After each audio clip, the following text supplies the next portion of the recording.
Our reporter Hervé Amoric is there, taking the pulse of delegates. Hervé, over to you.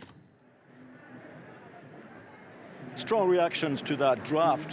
There is a consensus here in and out of the negotiations that for this COP26 in Glasgow to be a success, you need the Paris Accord ambitions to be kept. And that is for rich countries in particular to cut down drastically their emissions by 2030 in order to keep a rise of temperature by next century to around 1.5 degrees. And even on that figure, there is not a consensus in that document. Now, to see what's in and what's out of that draft agreement, we have John Verdick, one of the directors of a major worldwide NGO, the Nature Conservancy. John, what's your reaction to that document?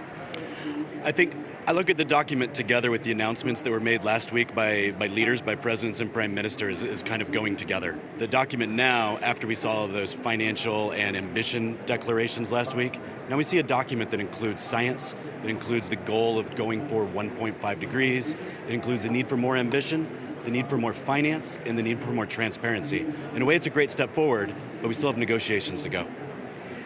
Now, one of the key issues in there will be a mechanism for transparency. Every citizen, particularly those who marched around the streets of Glasgow and worldwide last Saturday, need to be sure that promises made here will be kept. And on this front, there doesn't seem to be much progress. I would say there's been quite a bit of progress. Much of this discussion has gone back a couple years. The COPs moves very slowly, unfortunately, because negotiators tend to take steps. And to take steps, you have to have trust and go together. But I think we also have two sets of transparency. You have transparency around finance. How are we making sure that developed countries are transparently, adequately moving finance to developing countries? But also, how are countries reporting for their greenhouse gas emissions? Making sure that what was in Paris, what is in a country's NDC, actually happens.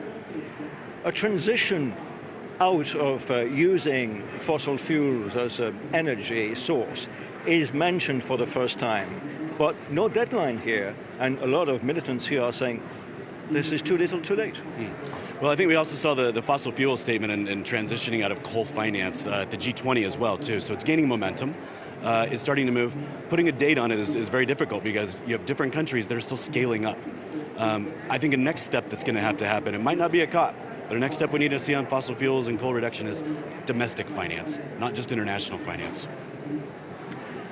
Another issue is, the social justice, climate justice.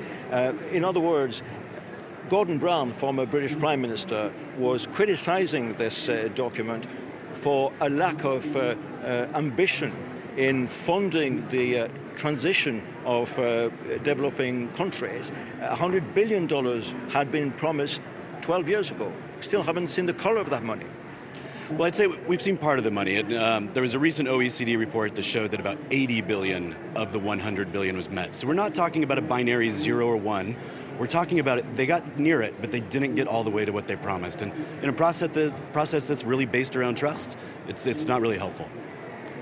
What do you think countries, developing countries can expect from this COP26 at short notice? I think we're going to see a couple of agreements. We've seen the broad text that's out, but under that broad text, there's certain specific texts dedicated just to finance. There's a text just to markets and how market mechanisms can allow countries to trade. There's a text based around transparency, how to adequately do your inventory reporting. Each one of these is important to different countries. So you're seeing 197 countries kind of circle around each other, figure out where to adequately get that. What we do need is we need a bit of all of them. Transparency is important so that we know that everybody's delivering finance and that they're reducing the emissions. Next year, I think we're going to see what happens at COP. There's many announcements here in Glasgow. But next year, we're going to get to Africa, to the next COP27. Are we delivering on what was announced here to the African COP? Just in one word, briefly, are the US back after the Trump era completely? Absolutely. I think yesterday showed it. You have John Kerry and Barack Obama walking around. The US obviously wants a deal. So the US want a deal, and the British Prime Minister Boris Johnson is here today to put a bit of pressure on these talks.